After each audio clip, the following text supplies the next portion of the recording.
Celebrating 30 years of phenomenal trend forecasting, 5 times a week, Monday through Friday. Here's Gerald Celente with today's trends in the news. Hi, this is Gerald Celente. It's Thursday, June 29, 2017. And here are some of today's trends in the news. On the market front, over there in Asia, everything's up. Over there in Europe, it's down. And here in the States, it's down. It's down pretty good. And oil, boop, up a little bit. Gold down a little bit. So what's going on? Well, the tech stocks took a hit today in the States. And there's uncertainty on economic news. As we're looking at the numbers, the GDP numbers officially came out for the first quarter. And of course, now we're ending the second quarter. And the economy grew the grand total of 1.4%. Yeah, the Trump rally equals an Obama bust. Same kind of slow growth. And on the job numbers, more people file for unemployment than they anticipated. Not by a lot, but that's the trend. There's nothing hot going on. It's a lot of hot talk and no action. And as we said, hey, what's the headline of Tuesday's Trends in the News? Huh? Here it is. Market warnings flashing, and they're flashing. Again, we believe we are in a critical area, a time of caution. This report just came out today.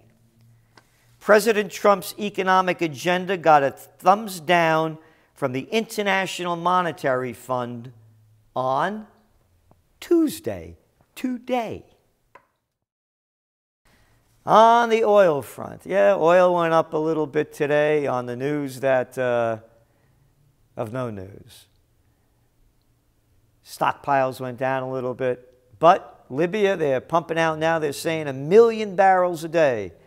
Before Obama ordered the slaughter over there, along with Sarkozy, Clinton, Samantha Power, and Susan Rice of Libya, they were pumping out 1.65 million.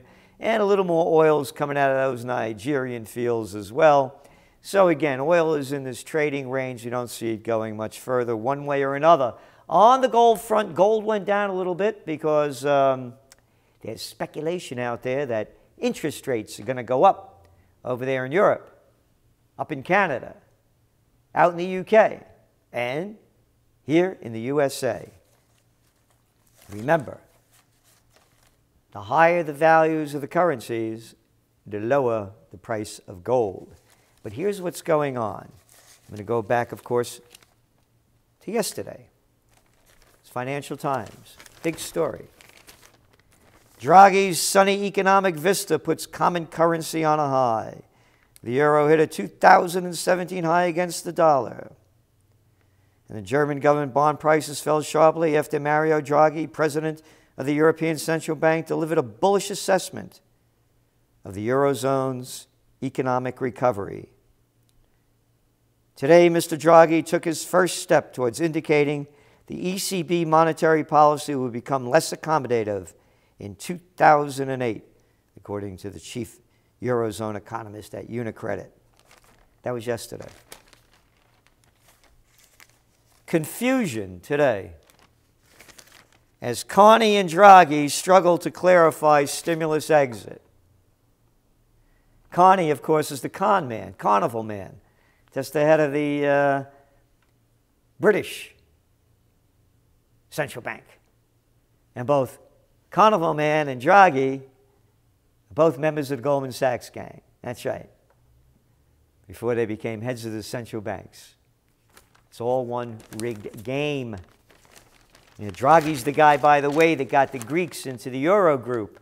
Yeah, when they weren't prepared for it. And look at how wonderful they're doing over there in Greece when he was a member of the Goldman Sachs gang. European division. So the confusion.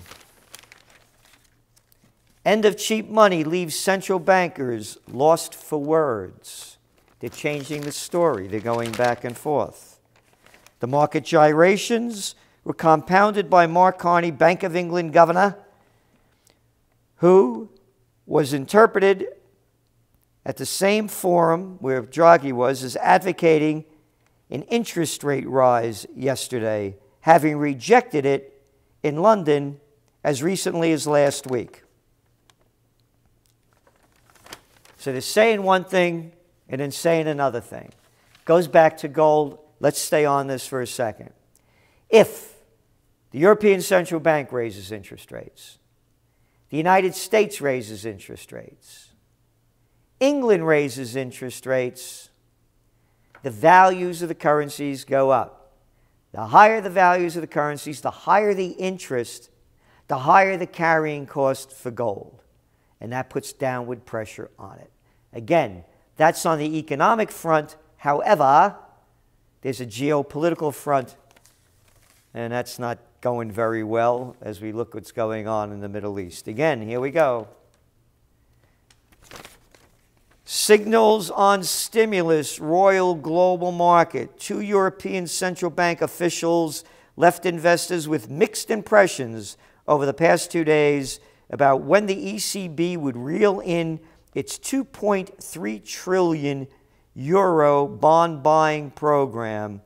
And the chiefs of the Bank of England and the Bank of Canada both suggested they'd be reducing stimulus. So we're getting mixed messages. But we see interest rates going up. Now, another important factor. What keeps the stock markets going up? What keeps the Ponzi schemes going? You know, cheap dough. That's right. Here, listen. Again, I'm not making this up. This is from the Financial Times. Something we've been saying all along, by the way. But finally, they're putting in the proper language. European central bankers learned this week that any move towards normality in money policy, that means raising interest rates so little savers like us don't get screwed when we put our money in the bank, will require exquisite communication amid jittery financial markets that have long gorged on the abundance of extremely cheap money. Jittery financial markets, a bunch of gamblers, a bunch of those 8 people in the world that have more wealth than half the world's population combined. Oh yeah, those jittery financial markets. So the big banks can't get bigger and the rich can't get richer. Oh, those jittery financial markets have been gorging on the cheap money, feeding themselves, and we're paying for it. Hey, what happened? Merger and acquisition activity and stock buybacks. Yeah, stock buybacks are down about 13% this year, but still going strong. And the merger activity? Hey, here's another one for you. Staples to sell for $6.9 billion. Yep, Staples, the stationery store that put all the other little stationery stores out of business, like the Home Depots, put the hardware stores out of business. We used to have acts in place like the Sherman Antitrust Act, Clayton Antitrust Act, Robinson-Patman Act that prevented the greedy bigs from stealing all the dough and make you a worker in Slavelandia. That's what it's turned out to, and not only in this country, worldwide. Moving on. China's debt surpasses 300% of GDP. Hey, all that cheap money, huh? Yep, just keep printing it out there, keep making that bubble bigger. And as we said, we see a major correction coming. You look at these numbers. Household debt to GDP ratio hit an all-time high of over 45% in the first quarter of 2017. Data from the Institute for International Finance showed that global debt reached $217 trillion in the first quarter of this year, or 320% of gross domestic product. Hey, look what's happening over there in Illinois, huh? Yeah, Them lawmakers, a bunch of you-know-whats, lawmakers. What do they have? How much debt they can't pay off right now? Here it is. $15 billion in backlog payments and $250 billion in pensions that are coming due that they can't pay. Lawmakers, the country's run by a bunch of political imbeciles, the same people you couldn't stand in high school and college that wanted to be class president and head of the student council. Big egos, man, and nothing else there. Oh, we'll fix it, elect me. Look at the crap, whether it's in the United States or in France. It's one big comic show. Hey, look at this picture of the new president and all the little boys dressed up in their costumes, in their old-fashioned military drag. Look at this disgusting spectacle, and we the people pay for it. Red carpets everywhere. Roll them out for the clowns. Look at this red carpet. What a joke. Let's walk down the red carpet, and don't forget to salute. Look up to your politicians as they give it right up to you. Hey, on to some other economic news here in the States. Regional malls across the country are feeling the pinch. Newly released data, vacancy rates went from 7.9% in the first quarter to 8.1%. Hey, but an old story, the pull on the malls. Amsterdam on steroids. Las Vegas dispensaries brace for Saturday's start of recreational sales. Again, history before it happens. We've been talking about this in the Trends Journal. Go on to the last issue. Cannabis Nation. That's right. Yep, here it is. Here's the cover. Here's the issue in detail. But go beyond that one and go back a while. Reefer Money Madness right here. All in the Trends Journal. History before it happens. On to some international news. More good news. U.S. attacks ISIS prison, killing about 57 innocent people. Civilian prisoners. But that's all right. They're only Syrians and they don't count. And going on, the let's hate Russia propaganda never stops, even when they're telling lies, like this one. A costly retraction for CNN, the Cartoon News Network, with Mouse Blitzer and all the other little boys and girls. CNN was forced to apologize after retracting a story on the website that a Russian bank linked to a close ally of President Trump was under Senate investigation. The high-ranking journalist at the network resigned. What journalists? A bunch of prostitutes, little boys and girls that put out for their Washington Johns and their corporate whore masters. Let's call it what it is, a spade a spade. And CNN producer admits Russian narrative is bullshit. Not my words, his. You know that. It's mostly bullshit right now, like we don't have any big giant proof. And that was according to John Bonifield, who works for CNN, the producer on CNN Health. He's asked, why is CNN constantly like Russia this, Russia that? He said, our CIA's doing shit all the time. That's right, no shit. We're out there trying to manipulate government, so of course we are. I think the president is probably right to say, look, you're all witch hunting me. He goes on to say, our ratings are incredible right now. It's a business. People like the media has ethical It's all nice, cutesy little ethics that used to get taught about in journalism school.